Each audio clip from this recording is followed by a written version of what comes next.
untuk masyarakat memilih atau terjadinya keberlangsungan gitu ya Mas. Iya, nggak ada benefit orang menggunakan trans tersebut. Itu satu. Yang kedua, masih ada konflik dengan bus reguler. Jadi Oke. belum ada Trans Maminasata misalkan di Sulawesi Selatan itu. Pasti di sana Hmm. ada bus-bus atau PT-PT ya Iya, yang melayani akan dan komplain. seringkali bentrok. Nah, Mm-mm. bentrok itu kemudian menimbulkan resistensi politik kepada kepala daerah.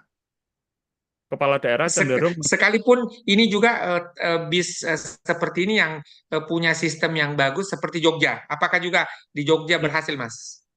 enggak, enggak, Tidak enggak berjalan juga berhasil. kan? Seingat saya di Jogja itu tahun 99 2000 itu kan kita naik apa? Kopaja ya atau metro kira-kira begitulah. Ya, Itu kan kemudian Kopata ya Pak Putri. ya lumayan bagus. Jadi dia menjangkau seluruh kota, lalu kemudian nomor-nomornya juga teratur dan sebagainya. Ataukah ini juga menjadi punah di Jogja? Ya, punah. Jadi seiring dengan berkembangnya sepeda motor di setiap kota itu, eh, perlahan tapi pasti angkutan umum itu semuanya punah, hampir semuanya punah. Keberadaan trans-trans tadi, sistem transit ya, yang di luar Jakarta itu biasanya disebut sistem transit. Eh, Biasanya hanya bertahan beberapa tahun saja pada saat era kepala daerah yang meluncurkan. Kemudian ketika kepala daerahnya berganti, dia tidak memiliki sense of belonging, rasa kepemilikan terhadap program itu, sehingga seringkali eh, terlantar dan terabaikan, em, Hmm, oke, menjadi oke, oke, oke. program yang berkelanjutan gitu. Oke, oke. Transjakarta hampir mengalami itu ketika Sutioso selesai dan kemudian digantikan oleh Fauzi Bowo gitu. Untung saat itu nggak sampai beneran mati, tapi tidak ada perkembangan yang signifikan gitu. Okay, okay. Thank you, Prof. Peter, already joined us tonight. Bapak Ibu, ladies and gentlemen, we already here in Zoom meeting to discuss and to learn from each other. Uh, we have here Prof. Peter John Warner and Mas Izul Ahmad Waro. Our focus group discussion tonight to learn the public transportation from Japan and Australia in the context of we are running on election in kabupaten, kota, and province. And in terms of our learning, could enhance of the um, rencana pembangunan jangka menengah daerah as a part of the planning development every city. So we can learn at least even talk that our discussion go through for the beneficial of learning, but in terms of the transportation development, hopefully it could come up as one of the instrument. I would like to invite first, we have two speakers tonight. We have Professor Dr. Peter John from Tohoku University, and we have Mas Izul Ahmad Wara. Not only he is pursuing a master for sustainable development, but he has a beneficial experience when he is a chair of the director in Trans Jakarta. Even though that he is not a represent from Trans Jakarta, but as the experience from chairing the position over there would be come up as our learning. The first one, I would like to invite Professor Dr. Peter John Wane from Tohoku University to present, and maybe we can listen from him the experience about public transportation somehow the rail-based transportation or during his stay in Japan. Thank you, and I'd like to hand over the mic to Pro Peter. Hello. I will talk to you a little bit tonight about transportation in Japan from my perspective. I have been living in Japan for 40 years and experienced the transportation system to be very effective. We have much high-speed transportation by trains. We have magnet trains and bullet trains for long-distance travel to most of the major cities in Japan. And likewise, we have regular local railways that actually go to almost every city in Japan as well. The all the cities I've lived in, I've been living from the south end of Kitakyushu all the way up to Sendai, where I'm located right now.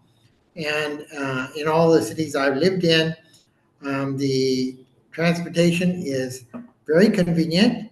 It's always on time in most cases, and it's a very safe transportation.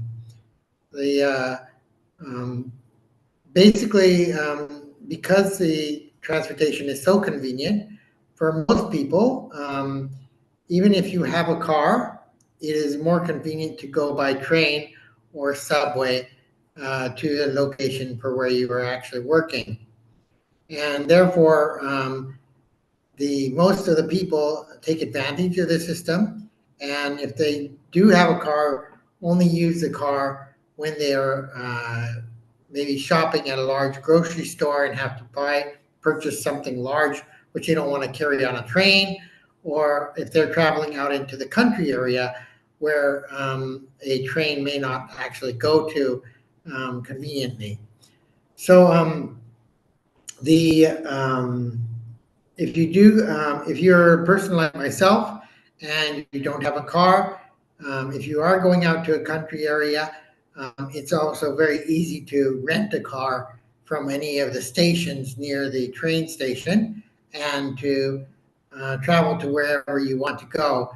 And it usually is much cheaper than paying for parking of a car in a garage or trying to find parking inside the large city where you're at. So the bullet train is the fastest train we have. It goes close to 150 miles an hour. The bullet train is very effective, and many tourists use it when they are traveling in Japan because it's actually cheaper than flying by plane or taking other transport when you can buy a week pass where you can travel anywhere in Japan on the JR line for free for one whole week. This is available to people who are touring Japan and is very convenient for them. For people who are living in Japan, such as myself and our residents, we cannot get the discount passes for using the fast speed train, but it is worth paying the cost of the train, even though it is similar to the same cost as flying on an airplane or going by bus. Going by bus is actually usually cheaper. For example, I live in Sendai, and I go to Tokyo quite frequently, maybe 3 or 4 times a year. Most of the time, I may take a bus because the bus is cheaper, but it takes me 5.5 hours to get to Tokyo on a bus. A bus costs half the price of a Shinkansen bullet train cost to ride the bullet train. So therefore, I do take the bullet train when I need to get somewhere quickly. It only takes 1.5 hours to get from Tokyo to Sendai if I go by the bullet train. And as I said before, if I take the bus, which only has 1 or 2 stops, it takes 5.5 hours. That's for a direct bus. The trains, like I said, are actually sometimes the only drawback with local trains is that the railways of the local trains sometimes for Japan Railway may be slowed down because of heavy rains or strong winds, which can hold up a train and make it be delayed for 1 hour or so. So you might end up staying at a station and waiting 1 hour or 1 hour and a half for the next train until they feel the train tracks are safe for those local trains to operate in those areas. However, in most cases, this may only happen maybe 3 or 4 times a month at the most. So it's not a big problem for most people. They just will wait the time because it's more effective to go by train. So the overall, I believe that the train system and the subway system is very effective in Japan. It would be very difficult to get around Tokyo without using these systems. Even though, for example, when we had the earthquake in 2011, when all the trains and subways were shut down and could not operate for almost probably 5 or 6 days, during that period, people had to actually walk or find their way above ground, and this was a very difficult task for many people because they're used to operating by going underground and having very convenient connections. This can be problematic if a disaster occurs, but overall, even after the earthquake, the trains in Tokyo were up and running after 1 week, and the whole system was pretty much back to normal. The long distance Shinkansen trains, those may take longer. It took about 1.5 months after the earthquake and tsunami before we had the long distance trains actually even operating between Sendai and Tokyo. But otherwise, the transportation system is very effective. It may be expensive to develop. Subways are very difficult. It took almost 7 years to put in a subway from Sendai Station up to the location I'm living in. And before that, it used to take me a long time to get down to Sendai Station, 45 minutes. But now the new subway only takes me 5 minutes or 7 minutes. So therefore, overall, in the long run, it was worth waiting the 7 years for the subway because it is much more convenient. But the cost for that will be reimbursed in long term. And you have to think of these as long-term commitments because the money that you have to invest in these endeavors has to be thought of in a long-term operation when you actually get the money back. That's my comments on the system in Japan. Yeah, thank you, Sensei, for the first-hand experience about transportation in Japan. And somehow my note is about where for the tourists who are coming in Japan, they can have the GR pass. This is the transportation by rail is very convenient. But later, would you like to explore this one? And then the next one, we would like to learn from Mas Ahmad Izulwaro.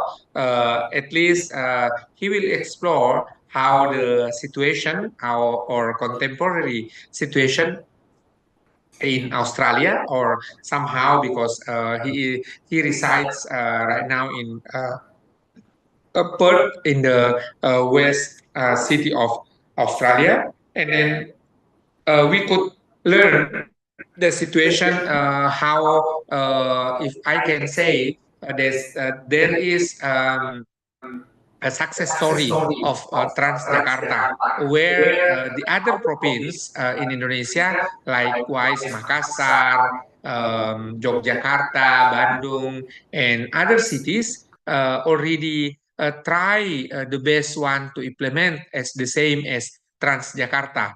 Fortunately, one by one is not a success.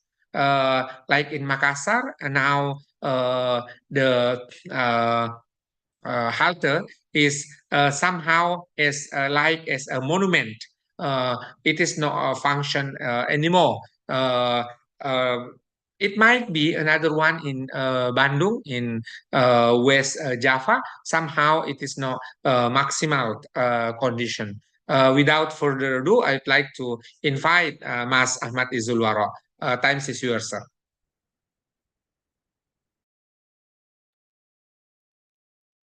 Thank you, Prof. Ismail, for having me here this evening.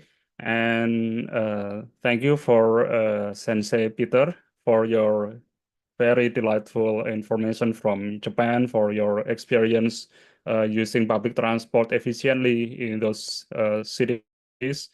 It's very, hopefully it will very good lesson learned for us in Indonesia to have such kind of public transportation like your experience in Japan.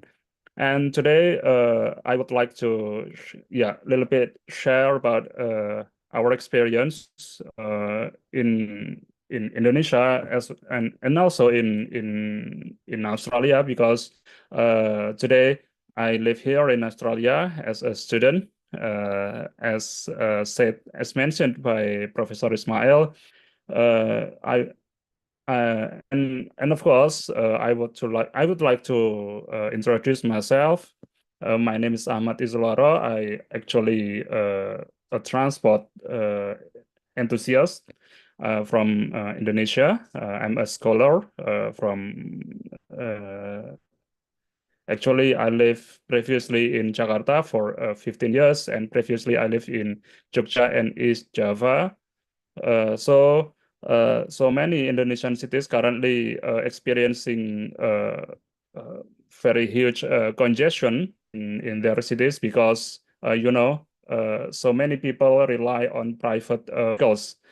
I believe that there is something that we have to do to support our government to tackle this congestion, because congestion is suffering people so much, not only about time delay, but also about the economic loss, the environmental degradation, and so on. So that's why I believe that sharing knowledge for we have tonight is very very beneficiaries for us to learn each other how to create a better or sustainable public transport system in our country. Even though I have a maybe small presentation, I would like to maybe just give let me share something, if possible.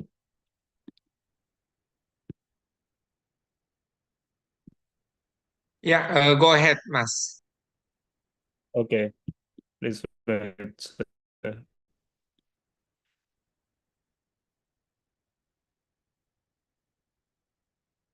Can you see this, sir? Kondisi energi and developing green transport policies for the region. Yeah, that's actually something that I want to share for you, but due to some limitation, maybe some slides that's not really relevant to our discussion topic for tonight. We can skip and we can discuss more about how the public transport can serve public in a better way. Like Professor Peter John experience in Japan, how does he live in Japan for 40 years instead of enjoying his former country. Yeah, because we know that Japan has a very mature system for public transport that we can learn a lot, including Jakarta. We learn from Jakarta in terms of developing mass rapid transit, MRT. We learn a lot from Japan case, even though that for another case like high speed rail, we learn from another country. But I believe that if we can continue learn a lot from Japan case, we can get so much benefit, not only the condition of today that so many cities suffering congestion because of so many Japanese cars flooding our cities, but also we can learn a lot from public transport infrastructure from that cities. Actually, we know that transport is part of the most polluting sector in the world. As we know, so many people still use high emission transportation.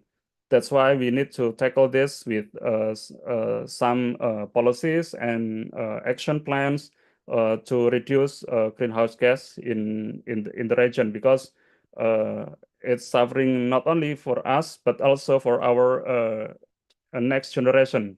That's why we need to take this to the not only for the research but also for the policy development for our policymaker. As mentioned by Professor Ismail, some cities today they are experiencing bad moment about public transport development.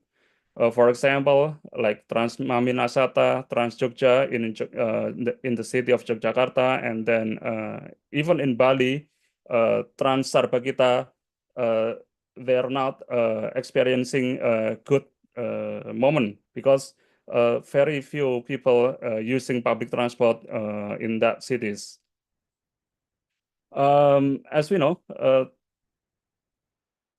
for example, Jakarta, the transportation sector contribute for almost 50% for greenhouse gas emission in the city.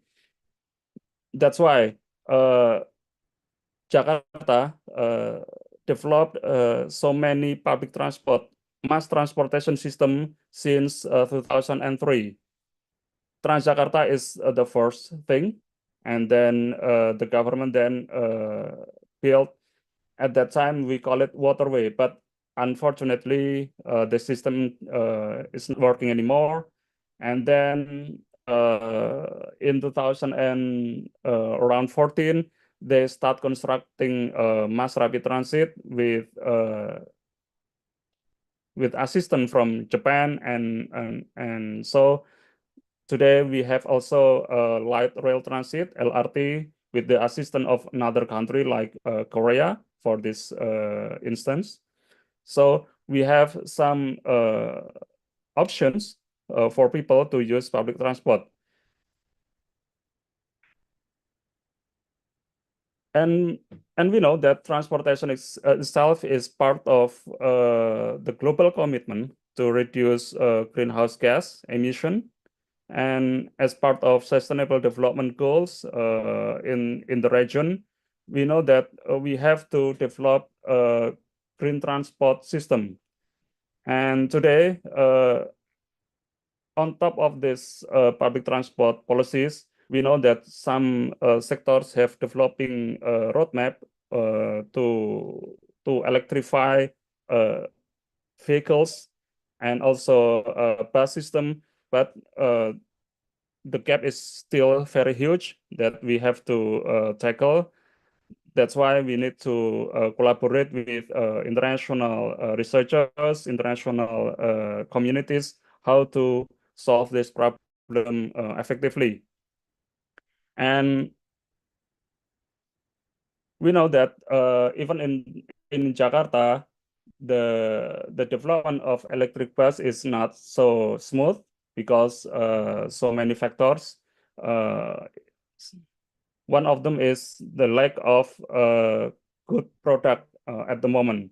We know that electric bus is still rely on Chinese production for the production, the mass production. There is no enough comparison how to make a good system or how to make a good product in terms of electric buses.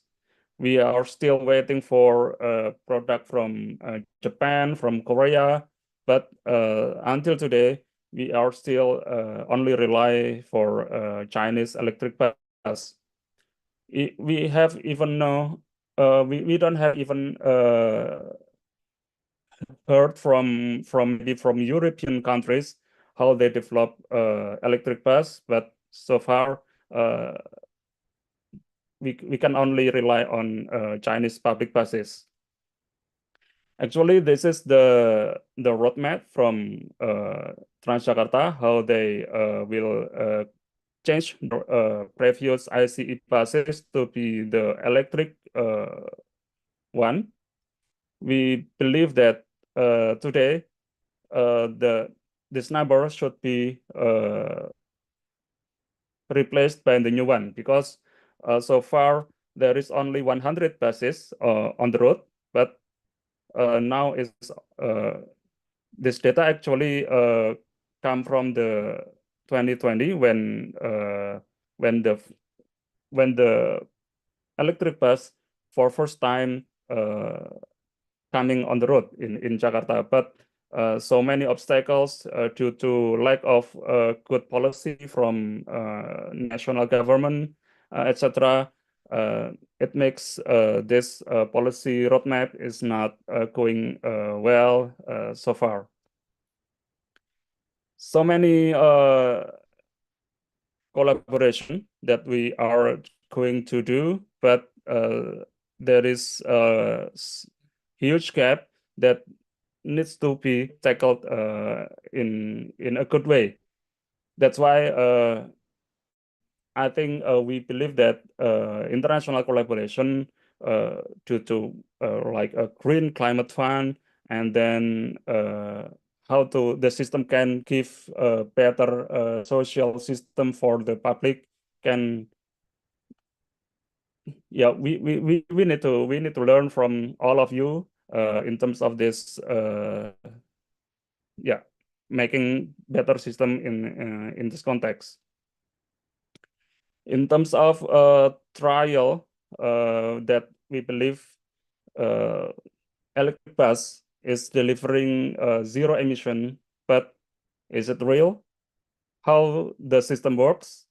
How the battery has been handled properly? Because we know a battery is still relying on mining industry like nickel and cobalt. That's always producing emission in the upstream condition. What about the Australia? Actually, since I'm here for some times, Australia is a big company. Sorry, it's a big country, and even this is a continental, the seventh continent in the world. But we have some few people living in this country. Australia is a big country, 3 times than Indonesia in terms of land, but in terms of people living in this area, this only have 26 million. It's quite small compared to Indonesia, 270 million people. But we see that public transport system in Australia, so it's so very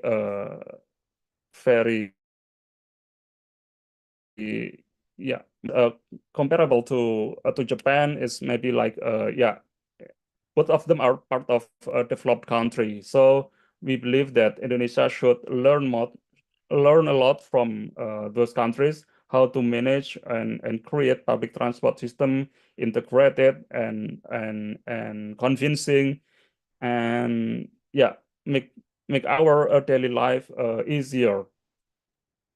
Even though we have a car in our garage, but we can rely on public transport for our daily life. Maybe it's not part of, it's not all cities in Australia have this kind of good public transportation system, but for at least we can learn from Sydney, from Melbourne, where they are having a good public transport system and well connected each other. Um, and of course, for the city that I'm living in now, Perth, we have also integrated public transport, but unfortunately, due to lack of people living here, the city grows sprawl, and yeah, that's not good for mass transportation system. So many people still are relying on private cars to do their daily activity.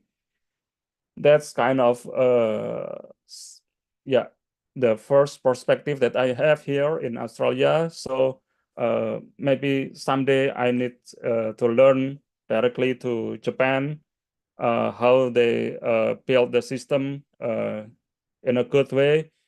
It's not only because in the based on this theory in transportation, transport is not only about moving people and goods, but also how to integrate the the system itself, like railway and bus, integrate with other sectors like we call it uh, workspace and then residential area. So when they are integrated each other, so the mobility will be very efficient. People can live close by to the train station, so they can only walk from their house to the train station, and then they use public transport to the inner city, to the downtown, where they can work inside the cities. So they don't need cars anymore for their daily life. And in another way, the government should also set up the what we call it, disincentive for the car usage. We know that in the downtown the parking fare is quite high, and this is like for a disincentive for the people for using private cars, particularly in weekdays, because for some people they can use it in during the weekend, and for maybe for leisure, for traveling outside the cities. I think this is part of the first step by Ismail, our discussion, and I believe that we can share each other how can we think about developing public transport efficiently, and what about the experience from the audience. Thank you very much, Pak Prof. Ismail, for the session. Okay, thank you, Mas Ahmad Izul. Already share not only from the Indonesian side, the um, best practice from Transjakarta, and in terms of Australia, we can see even though that somehow we focus on west of Australia. it is in Perth, but at least we can take pictures from the kind of activity. And then the other one, I would like to invite everyone. You can write down on the chat box, or you can raise your hand. And for those who are joining through the streaming of the YouTube, you can write down on the comment. I would like to read two questions to Prof. Peter, even that actually our main topic is about the Japan, but as the American, you have your experience. Would you like to say something how to see the pictures of public transportation in US compared to Japan? The second questions is about Japan, where even that there is a rail-based transportation like a train, Shinkansen, but somehow Japan is a home for car like Yamaha, Honda, Toyota, and etc. and Nissan. And for sure, they have a very good car, city car, and then what is the response of the people? In between, they have a very good transportation with the rail-based transportation. On the other hand, they have another choice to have a car. Prof. Peter, time is yours. Okay. The first question regarding America, how the transportation is there. It's similar to Australia. The large cities have transit systems similar to we saw on the slides in Australia, like electric trams that actually run above rails on the streets. They're usually, for example, I used to, when I was living in Portland, Oregon, I used to have to travel to my parents' home by car in Hillsboro, which took me close to 40 minutes because of heavy traffic. Or also, there were often accidents on the freeway, and it was more time consuming in many cases. Then when they implemented a new rail system going from the airport all the way out to just past Hillsboro, another city called Forest Grove.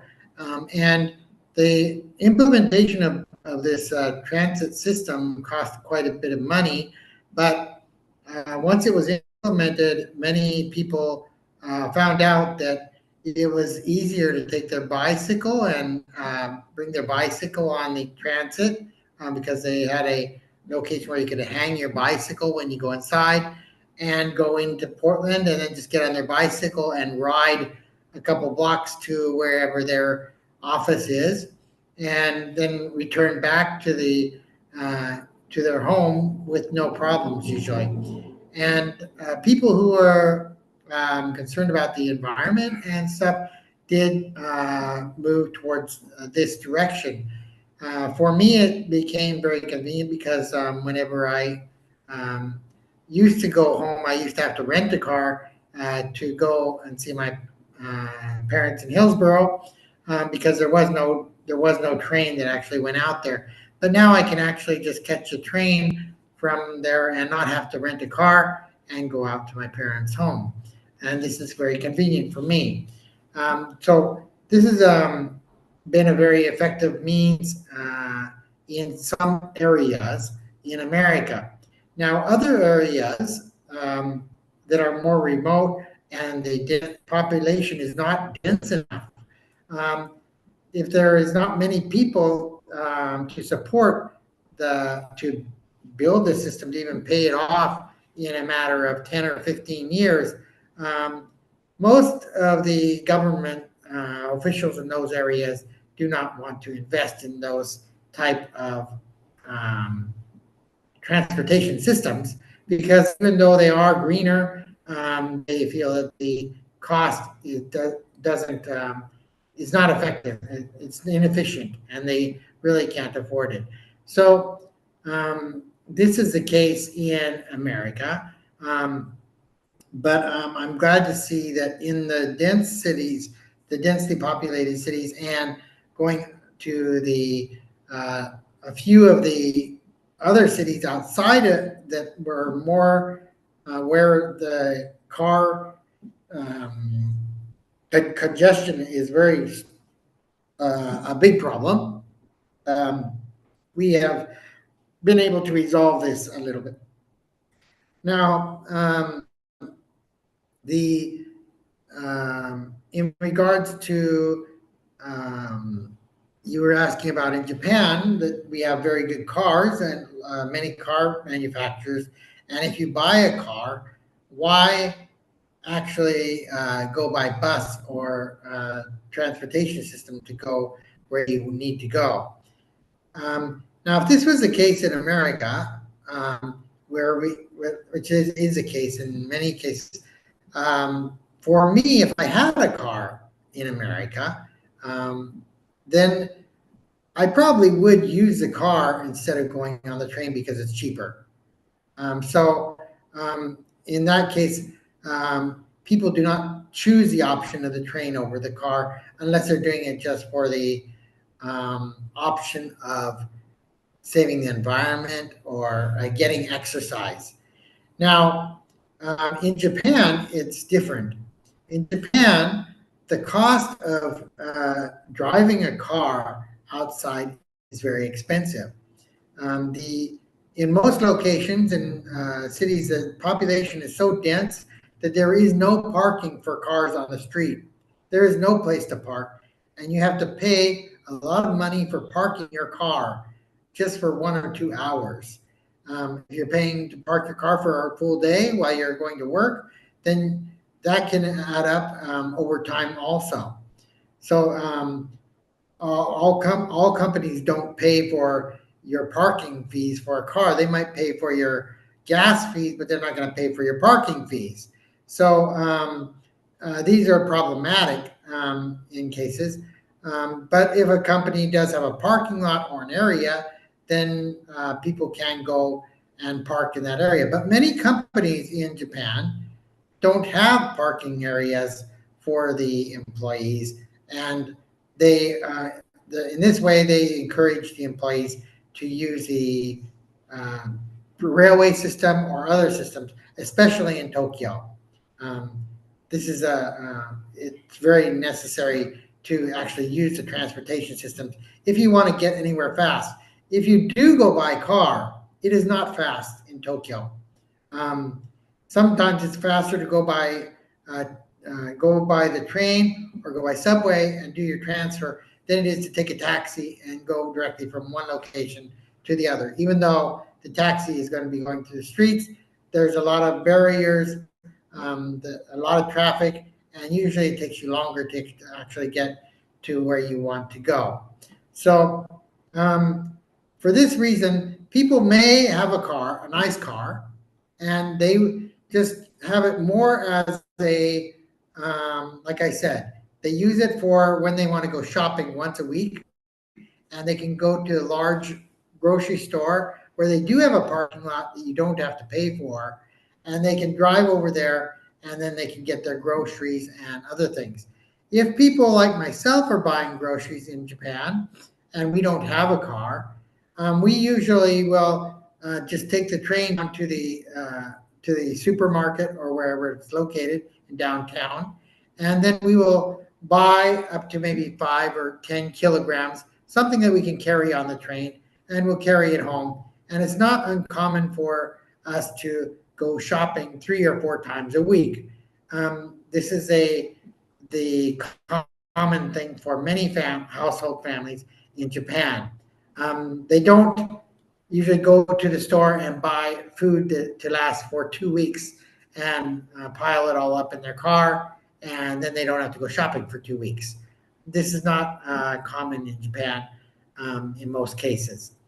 Because our houses are smaller, we have smaller refrigerators, there's not as much space to store a lot of food inside the house. because everybody is in smaller apartments. So all of these variables combined make it more beneficial for people to use the transportation systems in the locations that they are located in. Okay, I hope that answers your question. Did you have Okay, another? thank you, Sensei. There is a question from Luki Sugihartono. Thank you, Luki. For all speaker, how do you see biometric help for more efficient and seamless passenger flow facilitation in metro and BRT? The second one, what is the condition that indicate one city need to have biometric to have city transportation? We start from Mas Sisul. Silakan Mas Sisul.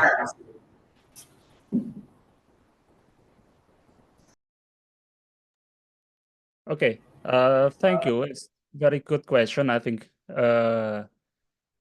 regarding the biometric for to identify the passengers of mass transportation. I think it's a good idea, and even we have already tried several years ago.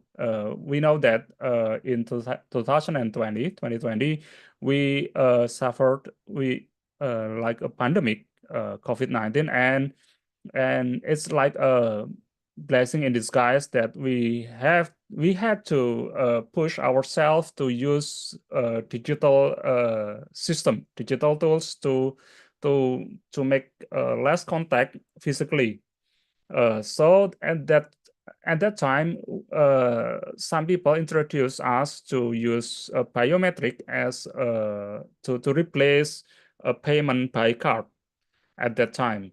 And we tried in one our shelter at that time in CSW or CSW, and unfortunately we can't continue this process because lack of system, lack of technological infrastructure. We know that that not all area, even in Jakarta itself, in Jakarta, there is still a blank spot in terms of connecting the data using like fiber optic, etc. That's kind of barriers that we faced at that moment. But hopefully today that problem can be tackled in a better way. Actually, this is our ideal condition in the future because people used to have their personal identity to tap in to enter the gate, but they can use their face biometric to pass the gate. So the government can use this data actually to give subsidy in a better way. Now we cannot differentiate which people that actually eligible to get a subsidy, which people that actually they are not eligible to get subsidy. So every single passenger in mass transportation now, they get a huge amount of subsidy, no matter how rich they are, how poor they are, all of them are same. But in the future, if every single passenger can register, so they can get maybe benefit from them, from the system. So at that time, maybe biometric system can help passenger to get more benefit, and vice versa. The government can distribute the subsidy in properly. So some people that actually they have good wealth, they have good income, they don't need a subsidy anymore. So this kind of system can improve the facility, can improve the service for metro as well as BRT. So for the second question, what is the condition? It really depends on the willingness of the government, because we know that mass transportation system belongs to government. It's not belongs to private operators or private providers. It belongs to government. So if the government set this regulation to be achieved by mass transit operators, I think they have to use integrated data collection system, which means they can use also the biometric system to make mobility system more efficient and effective for all. That's kind of my answer, Prof. Ismail. Thank you. Yeah, thank you, Mas Izul. So, Sensei, would you like to answer the question on the chat box from Pak Luki about two things? The first one is about the how do you see biometric health for more efficient and seamless passenger flow facilitation in the metro and BRT? And what is the condition that indicate one city need to have biometric to have city transportation? Uh, please, Sensei. Okay, this is a good question, and I'm going to answer and give you some um, concrete. I've been here for 40 years. When I first came to Japan, the trains and the subway systems, you had to go to a machine and you had to put in coins in the machine and get a ticket, and then you would show the ticket to a person who had a little punch hand control, and he would put a hole punch into the ticket. You would get on the train, go off to the next station, and you would give the ticket to the person you're going off at, and they would check the ticket and make sure that the destination is the right cost, and then they would put the ticket inside their box. This system was very time consuming because you had to grab the ticket, click it, and give it back. About, I would say, 12 years ago, Japan created IC cards where you buy a card and you put in a certain amount of money on the card, and then you can just flash it on the system, and you'll go through and it'll deduct the amount of money from the card automatically. It'll enter where you entered in, and then when you get off, it'll deduct the amount for when you get off. Now, these IC cards greatly improved the fluency and the flow of the people going through, because you used to have to wait in long lines while you're waiting to go through the ticket counter. Now you don't wait in lines at all because it's so quickly. It's just like a matter of just a flash. You're walking there and you walk through, and it's accepted. If your a card doesn't have enough money on it, the machine will make a noise and it'll lock the gate, and then you naturally have to come out and go to the machine and recharge your card up to add some more money to it. But there's nobody standing at the gate. The gates are manned by the computer. So the computer will just determine whether you go in or out. Now, of course, they have a one person inside a box for problematic issues, and you can go over to the box if there's a problem with your card, or for some reason the computer has screwed up. But in these cases are very rare in most cases. Like, these IC cards are not used only for one train system. They're used for the JR train. They're used for the KO train. They're used for other trains that all use the same card, which is registered. So if you're traveling on 2 or 3 different lines in Tokyo, you can use the same card. You don't have to buy a different ticket from the Kobe line than you did from the JR line. So this makes it much more convenient. Furthermore, it's not only the train lines that you actually can use the card for. you can use the card to travel on the bus. If you get off of your stop and you take a bus to a certain location, then you can use it for that also. So it'll automatically deduct from the amount.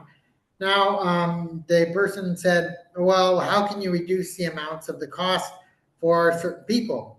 One of the things they offer is if you go on a monthly pass for going from one place to another place at work, then you can get a special 1 month distance where the computer automatically tracks you from this location to the other location. And as long as you don't take any other lines within that, you can use your card on this line from here to here. Now, for example, if you're taking a subway and then you have to transfer to a train line to go to your place of work, you can actually use the same card. Just go to either the train person who sells the cards, the tickets there, or you can go to the subway person, and they work together to collect the money at either one. And then those two companies will distribute the money later on to the appropriate company and appropriate bank accounts. In this way, we alleviate people going to the machine to charge their card all the time because they're getting a full month pass. And this also provides a receipt for the companies who do pay for your transportation, because the companies want to pay less for the transportation.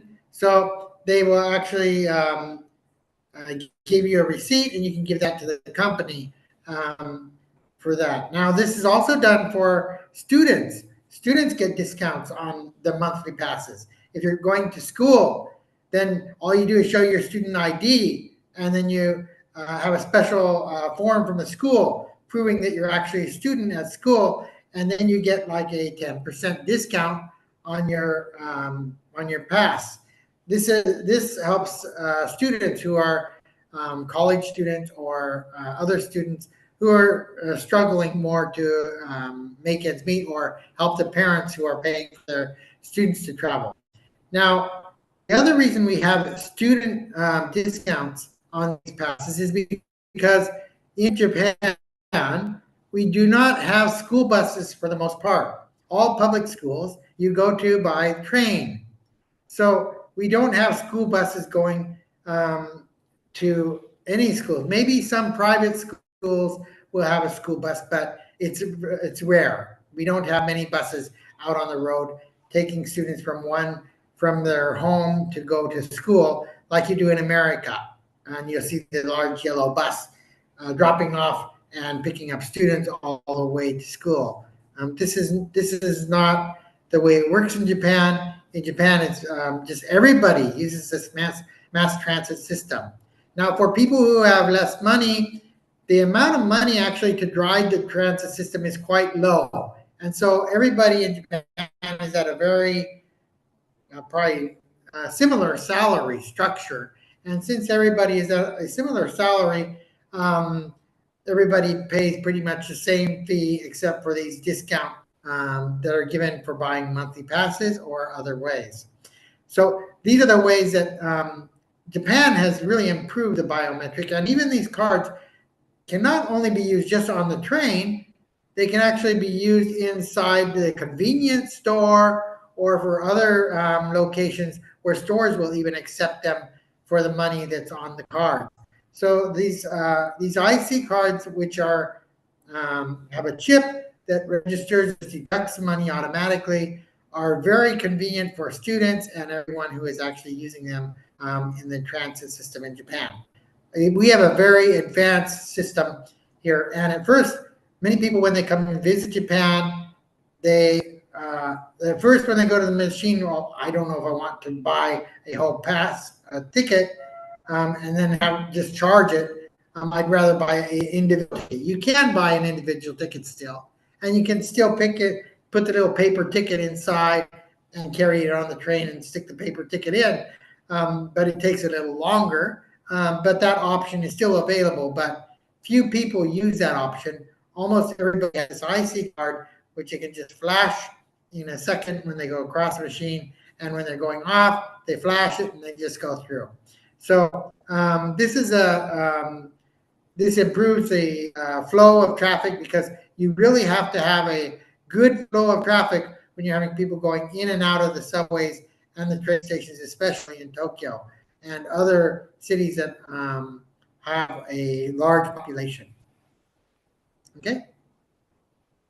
Okay, thank you, Sensei, for the one. Ladies and gentlemen, we still have 10 minutes to go. If you have any kind as questions, somehow another comment, feel free to raise your hand, or you can write down on the chat box over there.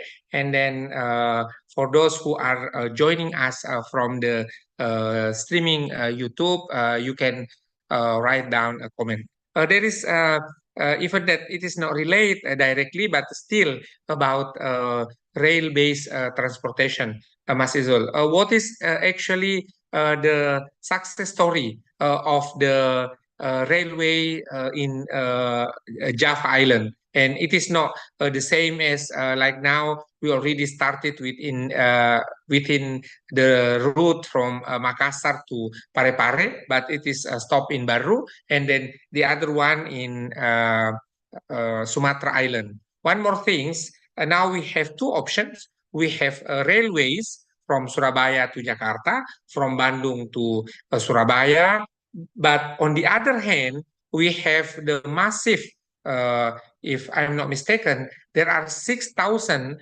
kilometers of the toll through the Java Island, and it might be the second line after Panarukan to the east of island since the Dendels at the time. So, what kind your comment, Mas Izul, about this kind of situation? Time is yours.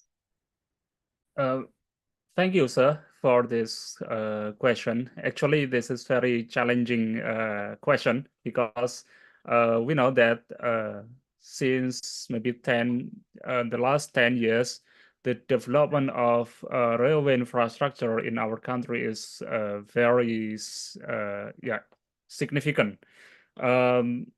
It's not only developing double tracks around the Java Islands, but also some areas outside Java, like in Sulawesi, they actually, fortunately, they have now the railway system for the first time during the, maybe during this country independence since maybe 80 years ago. Sulawesi has their own railway system. But we know that developing railway infrastructure needs huge investment. We have to be aware that maybe in the future, we need some kind of creative financing to support this investment. We learn a lot again from Japan, how they integrate land use, like housing, vertical housing, and then business center around the station, around the train station. So we can learn also from this case, from success story of Hong Kong, how the train company manage property around the train station. So from this property, the train company can earn so much money. So the passenger fare can be can decrease significantly, because the company can get like side income from this property management. Actually, that should happen as well in Java corridors, as the government investment to build double track from Jakarta to Surabaya, and maybe it's also happening from Merak to Jakarta, but they need to elaborate more creativity to give like better return on investment in this system. So the train company can be more sustained in terms of financial capacity and how to attract more passengers by delivering a better service system, and then and at the end of the day they can enhance, enlarge their train networks. We know that maybe since the era of the CEO, the KAI CEO, Pak Ignatius Yunan, he successfully transformed the service of railway to be more humanized. They know he knows well how to serve people in a better way, and can successfully transform the train services from maybe very poor condition in a better way.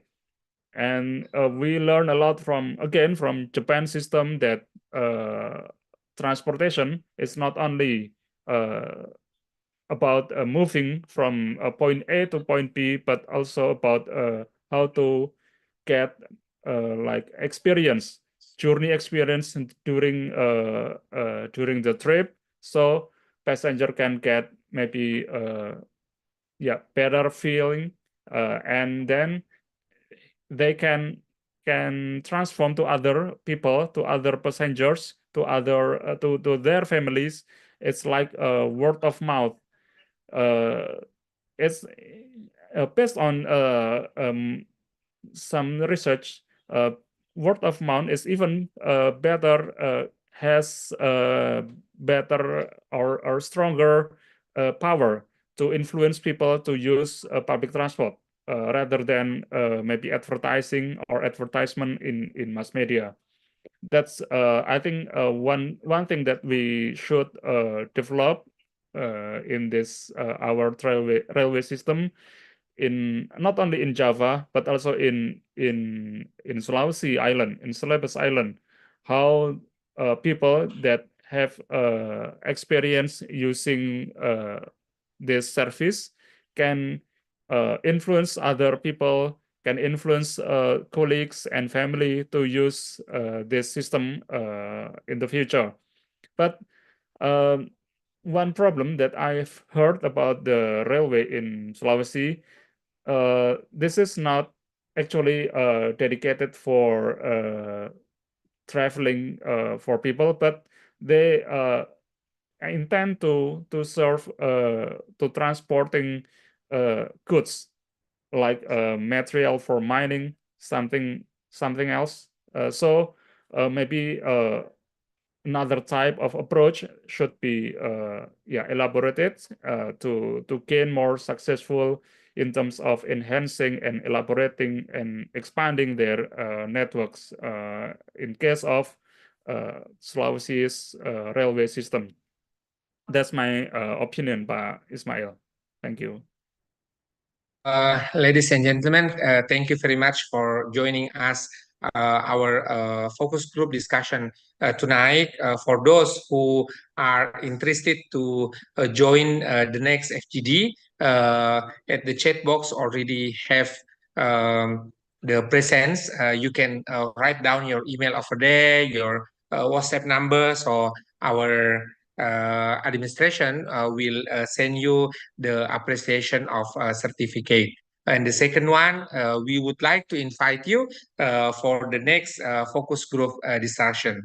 To close our focus group discussion tonight in Indonesia time, so I would like to invite every speaker, we have two speakers here, to say something for the closing statement. We start from Sensei.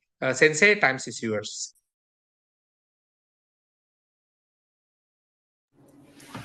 Okay, I hope that what I shared with everyone tonight gives you an idea of why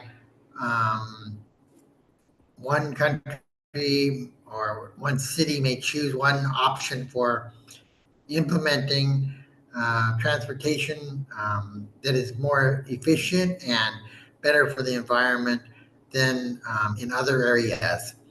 So I do believe that the density of the location is a very strong factor in determining whether it is possible to implement the uh, system that many people would like to implement, unless the government has a large amount of money available, or some organization has a lot of money available to help provide assistance to put in a system that would help out. So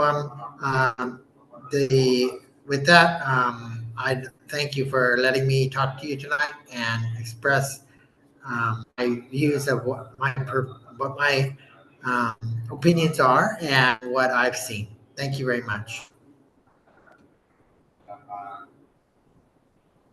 Thank you, Sensei. I'd like to invite once again Mas Izul. Mas Izul, time is yours.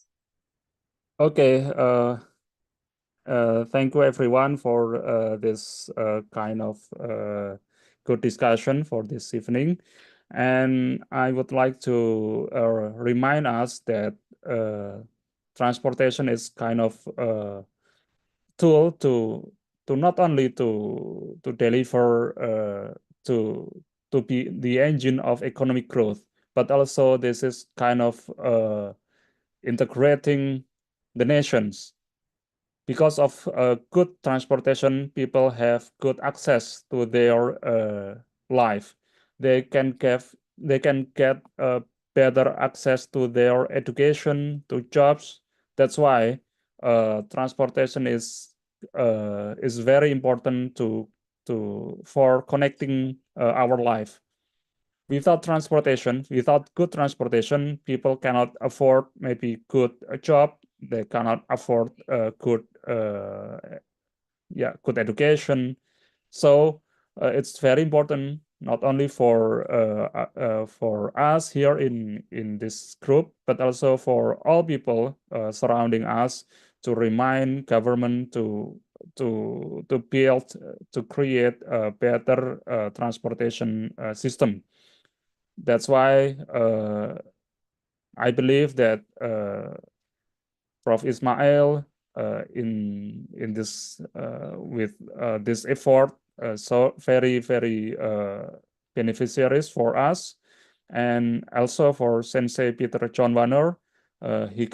He's coming from Japan, so many long flight. Thank you very much to come here in our country to share your ideas for the people to learn a lot about how to build a better transportation system. Thank you very much. Thank you. By the end of the closing statement from Mas Izul and Sensei Peter, we would like to thanks to everyone for those who are joining us through this focus group discussion. And it is a good opportunity for us to learn actually one things that how the transportation is one of the instrument of development. But somehow our transportation nowadays rely on the not the public transportation, but rely on namely like Gojek, like GrabCar, Maxim, InDrive, Anterin Aja. So this such kind of the situation, it might be temporary. We still need in the long term way how the public transportation can offer us the facilitation to not only move from one place to place, but also the other one, the pillar of the society, the pillar of activity. In the same times, it will be likewise the key for the sustainable development. Thank you very much for everyone. For both our speaker tonight, we have Peter Sensei and Mas Izul already come, and then we can learn together for this. And then again, if you like to join our next focus group discussion, there is a presence attendance over there in the chat box, so we can discuss later. Somehow, even that we could find some problem in our transportation, public transportation, but already we have enlightenment. We have light over there since Transjakarta is growing and better, and then we have the likewise a train from Jakarta to Surabaya, and then we have already operate WUS from Jakarta to Bandung, and then the first ever train not from the colonialism under the Dutch. We have Makassar to Parepare, but now still in Baru. Hopefully, this is like kind that we can have in the near future. Maybe if we could not have the same as Japan, at least we try our best, we try our effort to have this one. Thank you very much, everyone. And uh, during the moderator, I would like to apologize if any kind of inconvenience. And then for those who are Muslim, I'd like to invite for reciting Hamdalah, Alhamdulillahi Rabbil Alamin, to close our focus group discussion. Billahi taufiq wal hidayah. Wassalamualaikum warahmatullahi wabarakatuh. Have a nice evening, everyone, and enjoy and have